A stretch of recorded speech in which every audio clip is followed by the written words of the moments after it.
Hello everyone, let's learn and grow class में आप सभी का स्वागत है। इस वीडियो में हम डिस्कस करने वाले हैं 6 स्टैंडर्ड की हिस्ट्री का लेसन नंबर 7 राज्य से साम्राज्य तक। ये चैप्टर बहुत इंटरेस्टेड है और सीटेट के लिए बहुत ज़्यादा इम्पॉर्टेंट भी है। इसमें हम अशोक के थॉट्स के बारे में पढ़ेंगे कि उन्होंने कैसे अपने नॉलेज को शेयर किया और जो उनके नॉलेज भी थे ना काफ़ी बढ़िया थे, मतलब एकदम 21st सेंचुरी जैसी उनकी सोच थी, है ना। और बहुत ही उपयोगी ये चैप्टर है। तो चलिए स्टार्ट करते हैं। अंत तक वीडियो ज़रूर देख के जाइएगा क्योंकि बहुत कुछ आपको यहाँ पे सीखने को मिलने वाला है, ठीक है। तो यहाँ पे रोशन के रुपए के बारे में बात कर लेते हैं। स्टोरी दी गई है। तो जो रोशन है वो जो जन्मदिन पे क्या होता है, उसको दादाजी एक कड़क सी नोट देते हैं, ठीक है।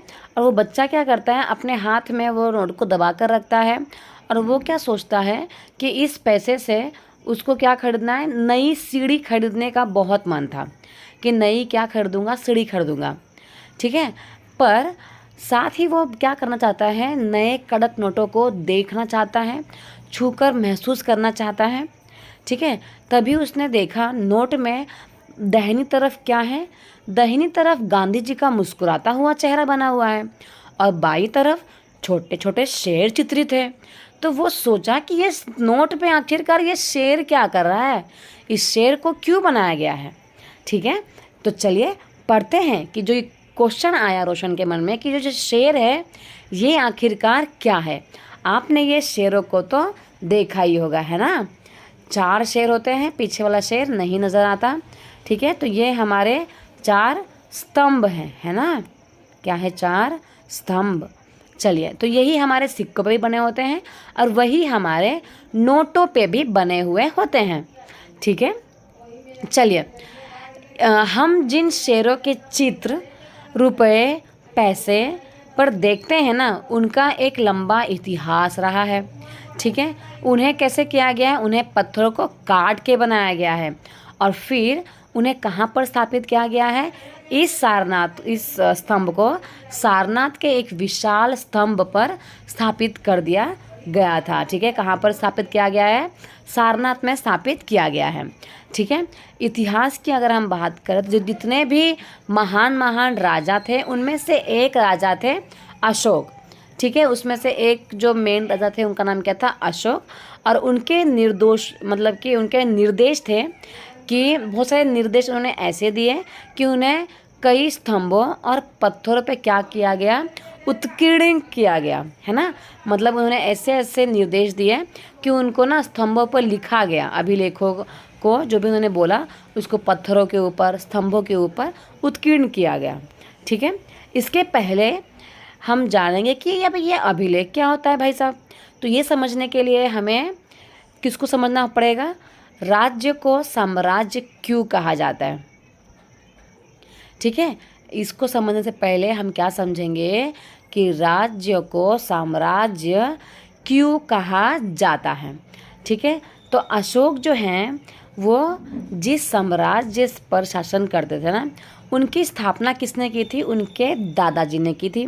और अशोक के दादाजी का नाम क्या था, चंद्रगुप्त मौर्य। बहुत फेमस पर्सनालिटी, आप भी नाम सुना ही होगा उन्होंने, है ना, आपने भी नाम उनका सुना ही होगा। 2300 साल पहले उसकी स्थापना हुई थी, किसकी, मौर्य साम्राज्य की, है ना। और उनके जो ये हमेशा एक फॉलोअर्स की बात मानते थे। उनके एक थे चाणक्य, जिसको हम लोग क्या बोलते हैं, कौटिल्य के नाम से वो बहुत ज़्यादा प्रसिद्ध हुए। तो वो क्या करते थे, चंद्रगुप्त की सहायता करते थे, ठीक है। और ऐसे जो चाणक्य हैं उनके बहुत सारे विचार जो हैं वो अर्थशास्त्र में की जो किताब है उसमें मिलते हैं, क्योंकि चाणक्य बहुत ज़्यादा ही होशियार थे, बुद्धिमान थे। तो वो चंद्रगुप्त की सहायता करते थे, ठीक है। अगर हम लोग साम्राज्य की बात करें तो साम्राज्य में बहुत सारे नगर थे, ठीक है। नगरों को काले बिंदुओं से दर्शाया गया है, वो आप देख लीजिएगा मैप में।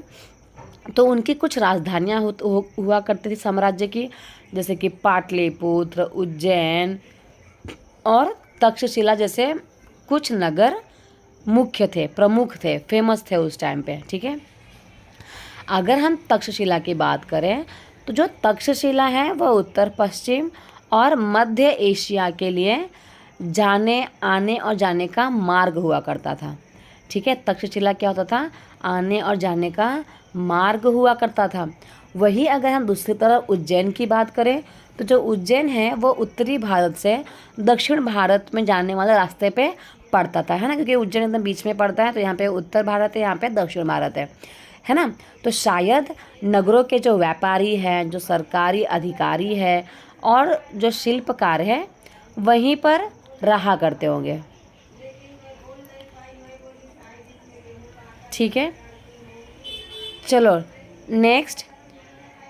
एक ही परिवार के कई सदस्य एक के बाद एक राजा बनते थे। ठीक है, वंश का मतलब, ये सीटेट के एग्जाम में पूछा गया है कि वंश का मतलब क्या होता है।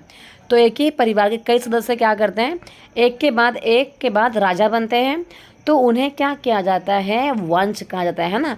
राजा का बेटा राजा, राजा का बेटा राजा। तो वही मौर्य साम्राज्य की बात हम करें तो चंद्रगुप्त मौर्य, फिर उनका बेटा बिंदुसार बने राजा वहाँ के, और फिर बिंदुसार का बेटा अशोक बना। वंश का मतलब ये होता है। ठीक है, चलिए देखते हैं नेक्स्ट पैराग्राफ। साम्राज्य की अगर हम बात करें तो बहुत बड़े क्षेत्रों में कौन रहते हैं? किसान और पशुपालकों के गांव बसे हुए थे, है ना, क्योंकि अभी जहाँ साम्राज्य है ज़रूर थोड़ी कि वहाँ पे अमीर लोग या अधिकारी लोग ही रहेंगे। किसान और पशुपालक लोग भी क्या है? गाँव में बसे हुए थे। तो वही अगर हम बात करें मध्य भारत में तो उनके जितने भी इलाके थे वो ज़्यादातर हिस्सा जंगलों से भरा हुआ होता था। ठीक है, तो वहाँ पर क्या करते थे लोग? फल फूल का संग्रहण करते थे, जानवरों का शिकार करते थे और अपनी जीविका को वो लोग चलाते थे। ठीक है, वही अगर हम बात करें साम्राज्य के अलग अलग इलाकों के लोग क्या करते थे? तो अलग अलग इलाकों के लोग अलग अलग भाषाएं बोलते थे। ठीक है, और वे लोग शायद अलग अलग प्रकार का भोजन भी करते थे। ठीक है, और वहाँ के जो लोग हैं वो अलग अलग किस्म की पोशाक भी पहनते थे। मतलब आप समझ रहे हो, अशोक के टाइम से ही हमारे इंडिया में अलग अलग प्रकार के भोजन प्रसिद्ध थे, अलग अलग प्रकार के कपड़े भी प्रसिद्ध थे और अलग अलग भाषाएं भी प्रसिद्ध थी, अलग अलग भाषाएं बोली जाती थी उस टाइम पे, है ना। चलिए, जैसे कि हम लोग ने पढ़ा कि ये जो ब्लैक ब्लैक डॉट है वो किसका है? चंद्रगुप्त मौर्य ने जो लिए थे वो, और जो रेड वाले हैं वो अशोका ने लिए हुए हैं वो। ठीक है, चलिए अब आगे देखते हैं। साम्राज्य से कैसे अलग होते हैं? ठीक है, जो राज्य होते हैं वो साम्राज्य से अलग क्यों होते हैं, कैसे होते हैं? दो ही पॉइंट है। ये क्वेश्चन ऐसा भी आ सकता है कि एक आता है ना कि कथन करके, दोनों कथन में से कौन सा कथन सही है, कौन सा कथन गलत है। तो इसमें भी एक टाइप के क्वेश्चंस आते हैं। ठीक है, तो साम्राज्य जो होते हैं ना वो क्या होते हैं? राज्य से बड़े होते हैं। तो उनकी साम्राज्य की रक्षा के लिए बड़ी क्या चाहिए हमको? बड़ी सेनाओं की भी ज़रूरत होती है। इसीलिए सम्राटों को राजाओं की तुलना में ज़्यादा संसाधनों की ज़रूरत पड़ती थी।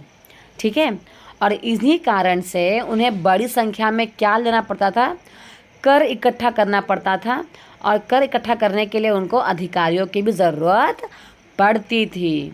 ठीक है, चलिए देखते हैं नेक्स्ट, साम्राज्य का प्रशासन किस प्रकार से काम करता था। साम्राज्य की बात करें तो जो मौर्य साम्राज्य है बहुत बड़ा था। ठीक है, और इसमें अलग अलग हिस्सों पर अलग अलग ढंग से क्या करते थे? शासन किया जाता था। ठीक है, पाटलिपुत्र जिसका अब नाम है पटना, और उसके जो आसपास के इलाके होते थे उस पे क्या करते थे? सम्राट जो है वो सीधा नियंत्रण रखता था, है ना, क्योंकि वो पास में था तो आराम से उस पर नियंत्रण रख सकते थे। पर इसका मतलब ये हुआ कि इलाके में जितने भी गांव हैं, शहरों के जो किसान हैं, पशुपालक हैं, शिल्पकारों हैं और व्यापारियों से कर इकट्ठा करने के लिए राजा अधिकारियों की नियुक्ति करता था। ठीक है, क्योंकि कर तो चाहिए ना, तो कर के लिए वो क्या करते थे? अधिकारियों की नियुक्ति करते थे। जो राजाओं के आदेश का उल्लंघन करते थे कि हम कर नहीं देंगे, तो अधिकारी क्या करते थे? उनको सजा भी देते थे। ठीक है, इनमें से बहुत सारे अधिकारियों को वेतन भी दिया जाता था। अब कोई भी इंसान है फ्री में काम थोड़ी करेगा, है ना, अधिकारियां तो काम करेंगे ही। तो बहुत सारे अधिकारियों को भी वेतन देते थे वो लोग। जो भी संदेशवाहक है, जो एक जगह से दूसरी जगह पर घूमते थे, संदेश को पहुंचाते थे, है ना, और जो राजा के जासूस होते थे वो क्या करते थे, अधिकारियों के कार्यकलाप पर नज़र रखते थे कि जो अधिकारी है वो काम अपना ठीक से कर रहे हैं कि नहीं कर रहे हैं। तो राजा के जासूस क्या करते थे, आके राजा को बताते थे कि हाँ भाई ठीक से काम हो रहा है या फिर ठीक से काम नहीं हो रहा है। ठीक है। सबके ऊपर कौन था, सबके ऊपर सम्राट था, जो राज परिवार एवं वरिष्ठ मंत्रियों की सहायता से सब पर नियंत्रण रखता था, है ना, क्योंकि एक इंसान हर जगह पे नहीं मौजूद रह सकता। तो उनको परिवार की ज़रूरत पड़ेगी, मंत्रियों की ज़रूरत पड़ेगी, और उनकी सहायता से वो क्या करते थे, अपने अपने एरियाज़ में नियंत्रण रखते थे। ठीक है। मौर्य साम्राज्य की अगर बात करें तो उनके अंदर बहुत सारे छोटे मोटे प्रांत थे। ठीक है। इन पर तक्षशिला या फिर उज्जैन जैसी प्रांतीय राजधानियों से शासन किया जाता था। कुछ हद तक जो पाटलिपुत्र है इन पर भी नियंत्रण रखा जाता था। पाटलिपुत्र जो है ना एरिया, मतलब पटना, ये क्षेत्र पर भी नियंत्रण रखा जाता था। और अक्सर जो राजकुमार होते थे, ठीक है, उनको वहाँ का राज्यपाल या फिर गवर्नर बनाकर भेजा जाता था कि तुम उस एरिया में जाओ, तुम वहाँ के गवर्नर रहोगे और वहाँ पर तुम क्या करो, अपने रूल्स रेगुलेशंस बनाओ और उस एरिया को ध्यान दो। ठीक है। लेकिन ऐसा लगता है कि इन जगहों पर स्थानीय परंपराओं और नियमों को ही माना जाता था। मतलब जो राजा लोग नियम बनाते थे वो वहाँ के स्थानीय लोग नहीं मानते थे। हो सकता था कि वो वहाँ के जो स्थानीय लोग हैं वो अपनी परंपराओं को ही मानते थे और अपने नियमों को ही मानते थे। ठीक है। प्रादेशिक केंद्रों के बीच विस्तृत क्षेत्र थे और उन इलाकों में मौर्य शासक में सिर्फ मार्गों, नदियों पर नियंत्रण रखने की कोशिश करते थे, जो कि आवागमन के लिए बहुत ज़्यादा महत्वपूर्ण होता था। ठीक है। और वहाँ उन्हें जो भी संसाधन कर और भेंट के रूप में मिलते थे वो उन्हें इकट्ठा करते थे। उदाहरण के लिए अर्थशास्त्र में यह लिखा है कि उत्तर पश्चिम में कंबल मिलते थे। दक्षिण भारत जो है उस टाइम पे सोने के लिए फेमस था, सोना के लिए, ठीक है, गोल्ड और कीमती पत्थरों के लिए प्रसिद्ध था दक्षिण भारत। तो हो सकता है कि ये सारे संसाधनों को वो नजराने के रूप में इकट्ठा करते होंगे। ठीक है। इसके अलावा अंत में जंगल वाले इलाके भी आते थे। वहाँ जो रहने वाले लोग थे वो काफ़ी हद तक स्वतंत्र थे। ठीक है। मतलब कि आज़ाद थे, वो किसी भी राजा लोग के अंडर में नहीं आते थे, उनके अपने ही नियम प्रणाली होती थी। और उनसे क्या उम्मीद की जाती थी कि वो मौर्य पदाधिकारियों को क्या करे, हाथी गिफ्ट में दे, लकड़ी दे, मध दे, मोम जैसी चीज़ें लाकर दे, या तो मतलब कि या तो नजराना दे या तो एज अ टैक्स दे। ठीक है। तो जंगल के लोगों में जो रहने वाले लोग थे उनसे भी ऐसी उम्मीद की जाती थी कि वो लोग भी क्या करें, कुछ हमको गिफ्ट दे। ठीक है। देखिए अब ये नजराना क्या होता है। तो जहाँ कर जो होता है नियमित ढंग से इकट्ठे किए जाते थे, वहीं पर जो नजराना है उसको अनियमित रूप से जब भी संभव हो तब उसको इकट्ठा किया जाता था। क्योंकि नजराना ज़रूरी नहीं कि आपको हर महीने मिलेगा, पर टैक्स जो है वो हर महीने मिलेगा, है ना। तो नजराना कैसा था, असंभव था, अनियमित था, कभी कभार मिलता था। ठीक है।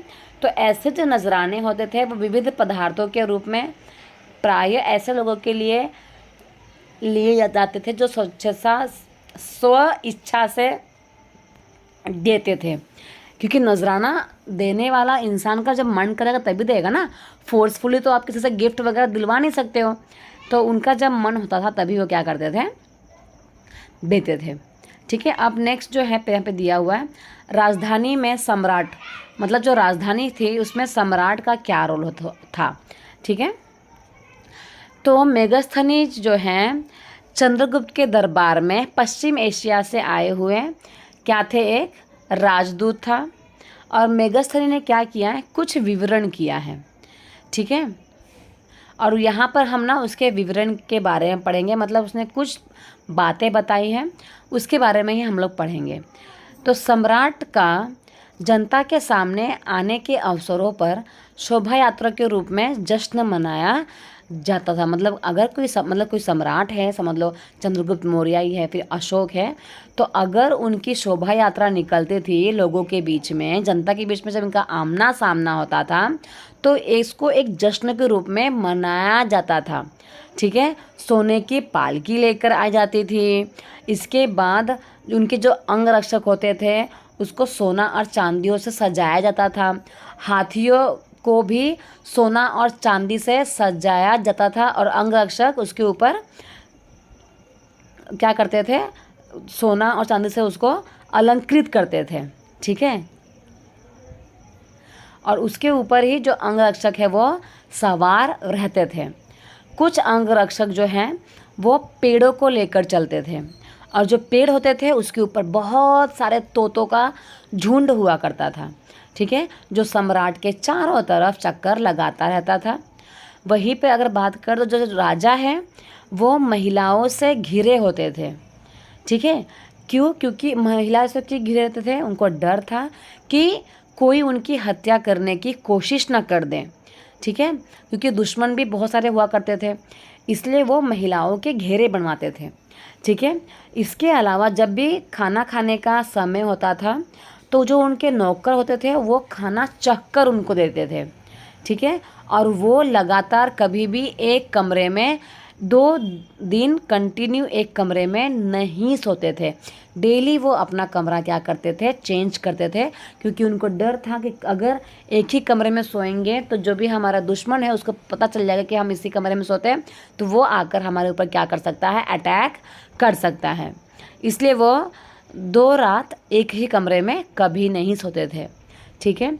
वही अगर हम बात करें पाटलिपुत्र की, जिसका नाम अब पटना हो चुका है, तो वो बहुत एक विशाल और एक खूबसूरत नगर है ना, जो एक विशाल प्राचीर से घिरा हुआ है।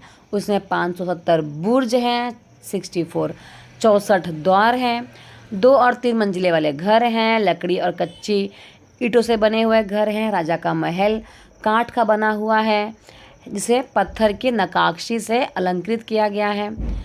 चारों तरफ उद्यानों और चिड़ियों के लिए बने बसेरों से घिरा हुआ है ये पटना। ठीक है। तो ये हो गई कुछ बातें। किसकी बातें हैं ये? मेगास्थनीज ने अपना विवरण किया है चंद्रगुप्त के बारे में। ठीक है। कि जब ये निकलते थे तो क्या क्या होता था, कैसे लोग जश्न मनाते थे।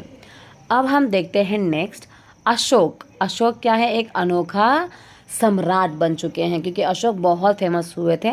चंद्रगुप्त मौर्य से भी ज़्यादा फेमस अशोक हुए हैं। ठीक है। तो मौर्य वंश के एक प्रसिद्ध शासक का नाम क्या है? अशोक है। मौर्य वंश के प्रसिद्ध शासक हुआ करते थे अशोक। और उन्होंने क्या किया, वो पहले शासक थे जिन्होंने क्या किया, अभिलेखों द्वारा जनता तक संदेश पहुंचाने की कोशिश की। अभिलेख का मतलब क्या होता है कि पत्थर हैं तो उसके ऊपर अपने लेख लिखवाना, उसको बोलते हैं अभिलेख। ठीक है। तो अशोक ने ज़्यादातर जो अभिलेख लिखे वो कौन सी भाषा में थी? प्राकृत भाषा और बाह्य ब्राह्मी लिपि भाषा। ठीक है। अब देखिए ये भी क्वेश्चन आता है, कथन ए और कथन बी कौन सा सही है? ए सही है कि बी सही है, बी सही है कि ए सही है? ऐसे क्वेश्चंस आते हैं। तो ये कब आएगा आपको? जब आप पढ़ोगे तब। ठीक है। तो अशोक जो हैं उन्होंने जो भी अपने अभिलेख लिखवाए वो प्राकृत भाषा में और बाह्य लिपि भाषा में लिखवाया उन्होंने। ठीक है। चलिए देखते हैं नेक्स्ट। अशोक का कलिंग में युद्ध होता है। कलिंग क्या है? तो कलिंग जो है उड़ीसा का प्राचीन नाम है। ठीक है। उड़ीसा का पहले का नाम क्या है? कलिंग नाम हुआ करता था। अशोक ने क्या किया, कलिंग को जीतने के लिए एक बहुत बड़ा युद्ध लड़ा। ठीक है। और उस लड़ाई में उन्होंने देखा कि हिंसा हो रहा है, बहुत खून खराबा हुआ। उसको देखकर जो अशोक है ना, उनको युद्ध से घृणा हो गई। ठीक है। और उन्होंने निर्णय लिया कि वे भविष्य में कभी भी युद्ध नहीं करेंगे। ठीक है। तो कलिंग जो है युद्ध का वर्णन करते हुए अशोक का एक अभिलेख है। ठीक है। मतलब अशोक ने एक अभिलेख लिखवाया, पत्थरों पे अपने बारे में कलिंग के युद्ध के बारे में उन्होंने वर्णन किया है। और ये वर्णन क्या है, चलिए देखते हैं। अशोक ने बोला कि राजा बनने के 8 साल बाद मैंने कलिंग पर विजय कर ली। वहाँ पे जितने भी 1.5 लाख लोग थे उनको मैंने बंदी बना लिया।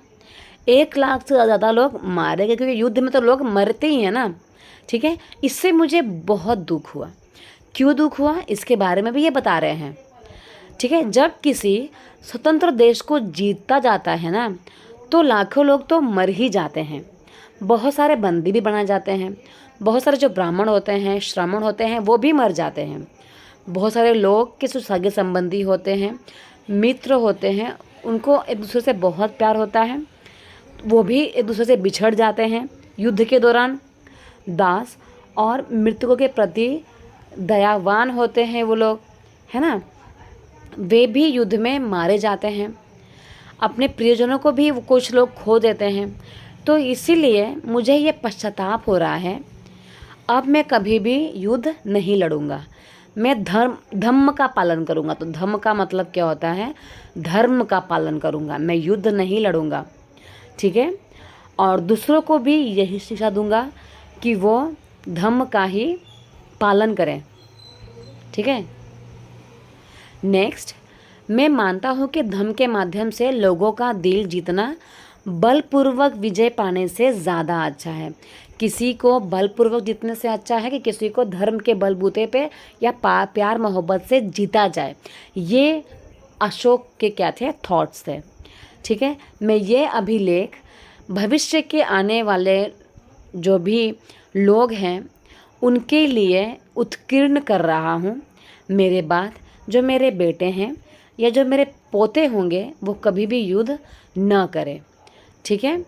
और वो बदले में ये सोचना उनको चाहिए कि धर्म जो है, धम्म को आगे कैसे बढ़ाया जाए, है ना। Interesting thought.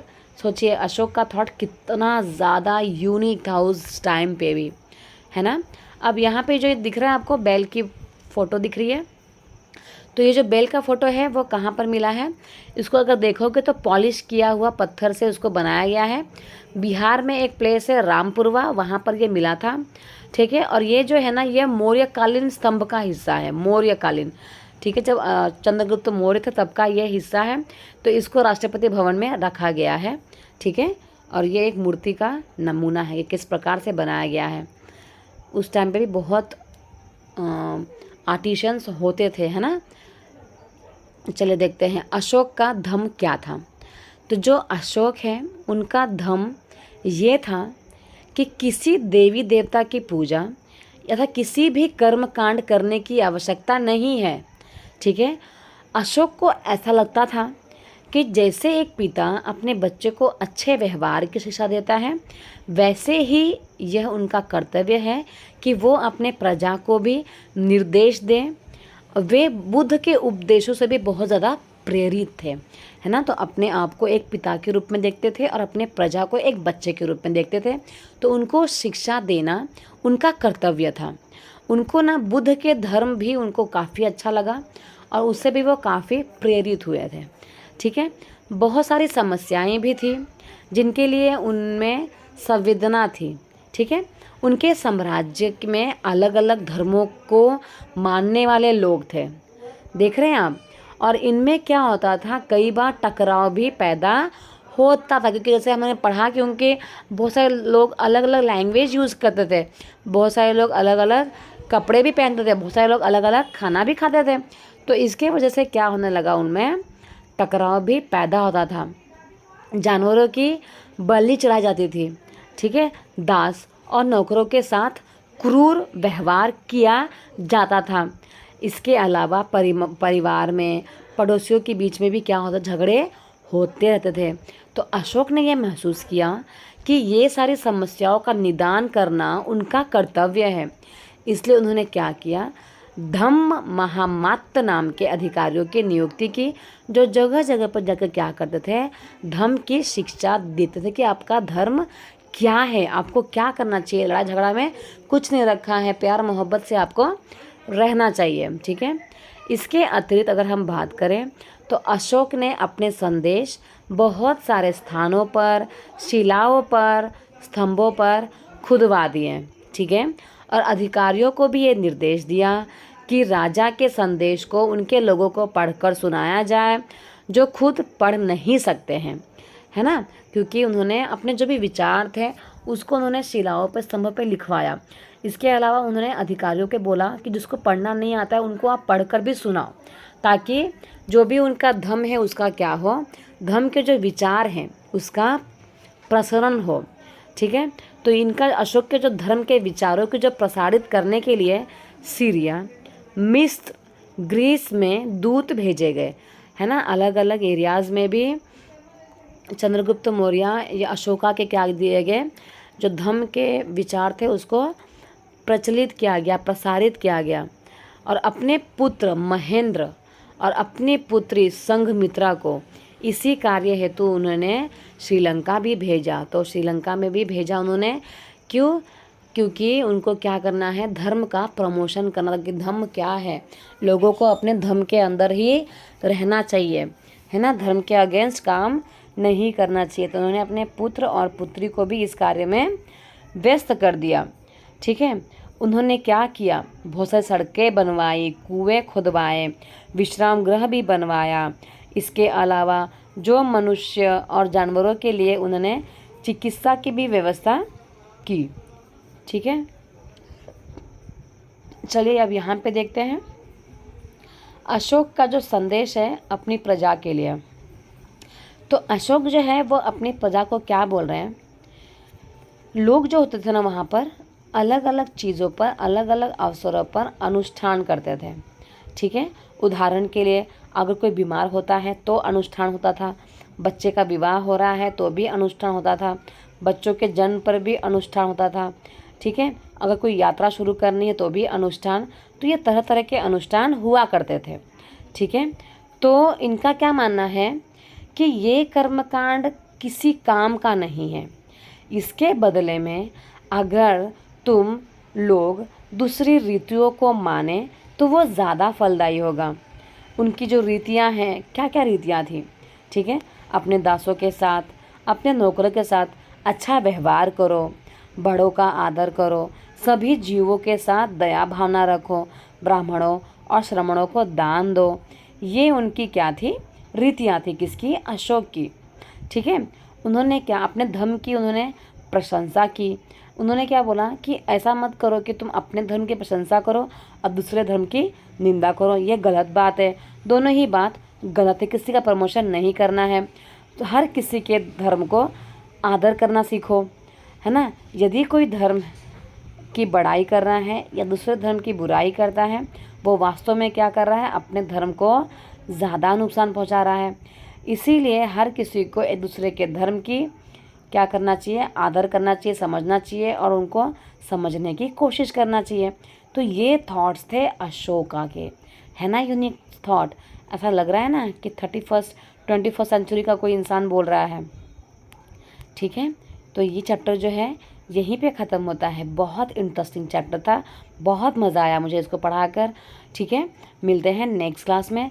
सीटेट के लिए चैप्टर बहुत इंपॉर्टेंट है, ज़रूर आप नोट्स बनाते चलिएगा क्योंकि आपके खुद के नोट्स से आपको काम आने वाले हैं। ओके, तो मिलते हैं नेक्स्ट वीडियो में। वीडियो अगर थोड़ी सी भी अच्छी लगी चैनल सब्सक्राइब कर लीजिएगा, लाइक कमेंट शेयर ज़रूर कीजिएगा। मिलते हैं नेक्स्ट क्लास में। Bye bye everyone.